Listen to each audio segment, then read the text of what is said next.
So right now, about 125 rounds. You can see all the powder there. I'm going to get this cleaned up, put the snowshoes parts in, then we'll come back to it. Alright, so I got some snowshoes parts. I think his name is Mark Richardson. I'll put a link to his eBay page below, but he's got a few different styles of this. This is a rollercam. This is actually going to help your shell plate index a little better. This is just going to eliminate grease. You see both these parts have bearings. You got the rollercam, low mass detent and ball. I don't quite know what it's made of. He says it's not ceramic and it's not just a typical plastic ball. Also, this washer, this comes with this. You put this washer underneath your shell plate bolt. This is an oil light. It's like an oil impregnated bronze. Supposed to help it slide around a little bit better. And here we have the final part that I'm going to be doing from the snowshoes collection. Is this roller cam. Normally you just got that beveled edge and it's sliding across that case pusher. You have to grease that up. This is going to eliminate all that grease by giving you a little roller bearing right here, as well as just making everything seem much smoother. You don't have that friction point when you're running these bearings. This one, all we're going to do is remove our case tube. And you're going to remove your case feed adapter.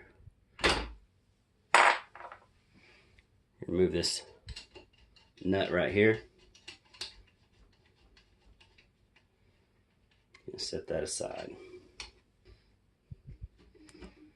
So depending on how dirty your press is, you may have to get an Allen wrench in there.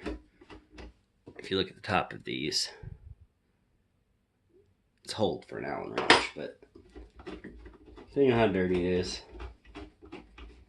what we're going to do is screw this all the way out.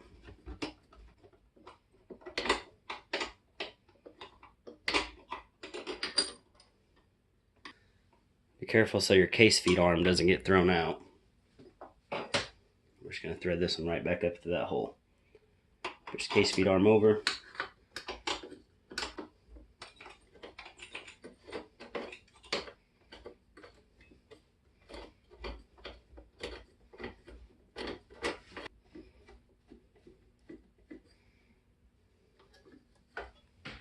So as you'll begin to notice if you're new at this press, everything uses a different Allen wrench.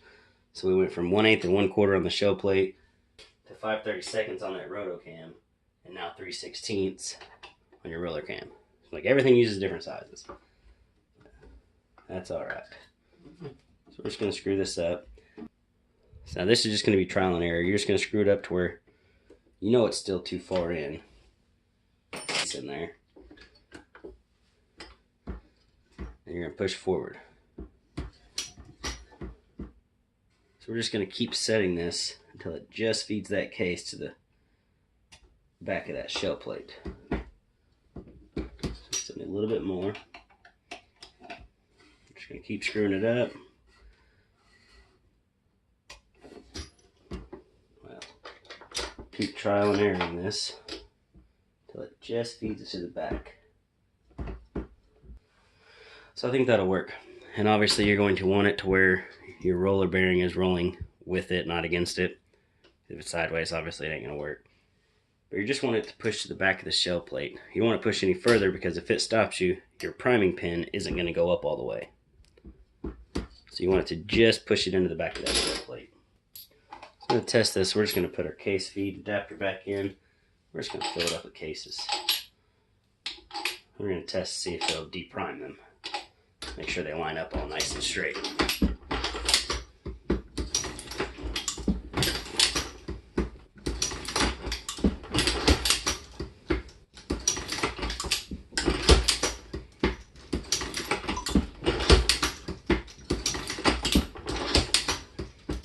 Feels like it's running smoothly. We'll do the real test by putting in a primer. Primer's in it. That way we'll actually know everything's lined up right before we start putting powder in it. Feels like it's lighting them all up.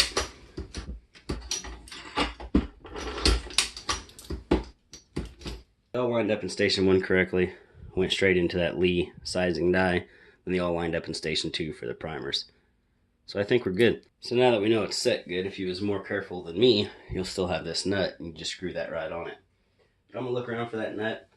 Then we'll add some cases and powder in and see if this really did fix that powder spillage of the Dillon 650.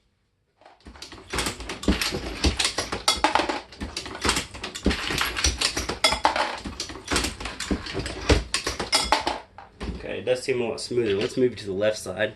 I'll get in there and see if we can see some powder spillage.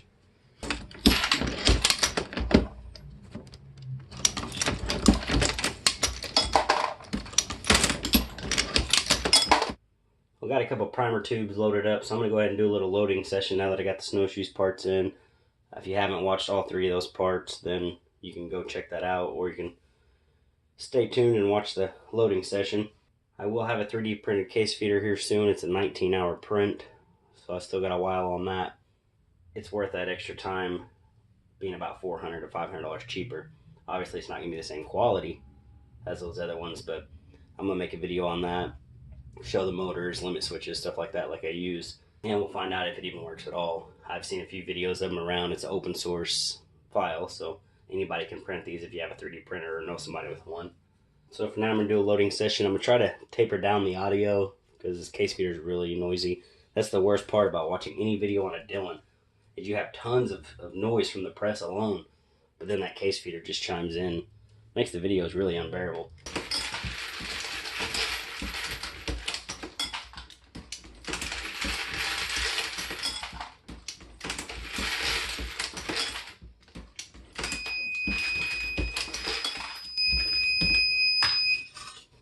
Alright, so that partial tube's empty. I'll go ahead and add my next tube of primers. Set the primer alarm bar back in. And get to loading.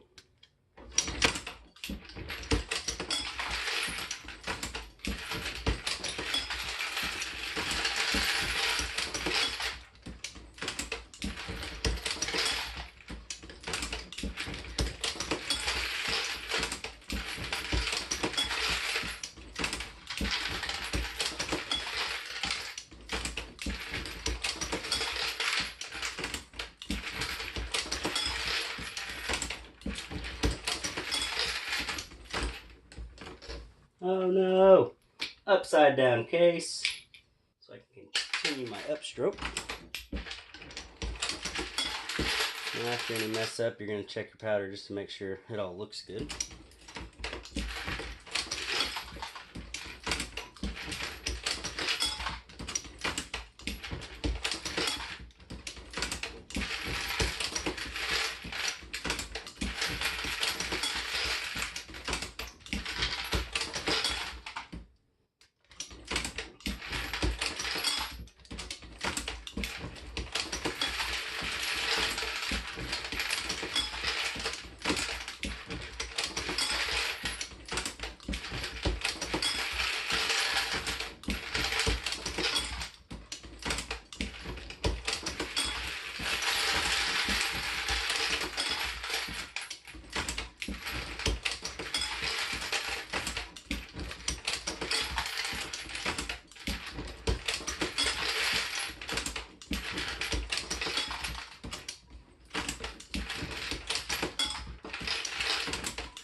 thought the primer snapped, but still got a good primer right there.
Go ahead and finish up the primers in the system.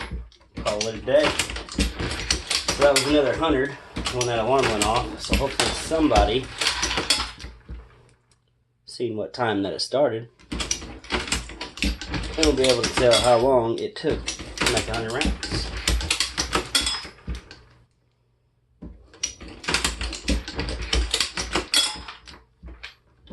Make sure there's still primers in it.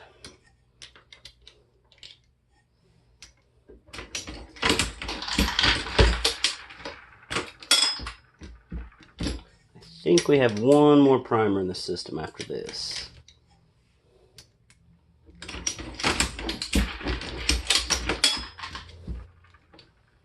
Go ahead and throw this case out. See what we got. There was a primer.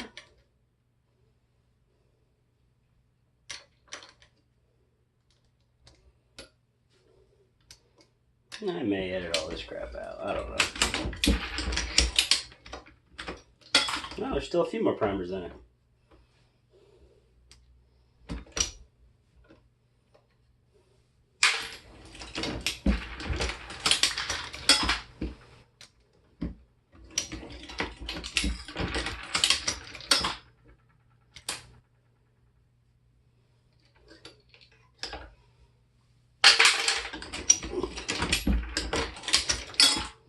Well, I was way off. I still had about 4 more primers to go. Got a pretty good bucket of ammo here.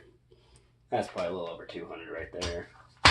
Every batch, before I dump this tray into my ammo cans, I'll take out about 10 or 15, put them on the micrometer, the digital caliper.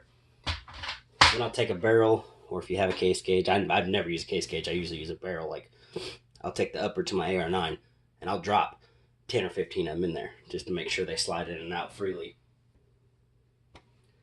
That's it. I'm going to put some of these on a mic, plunk them in one of my barrels, and dump them in an ammo can. Thanks for watching.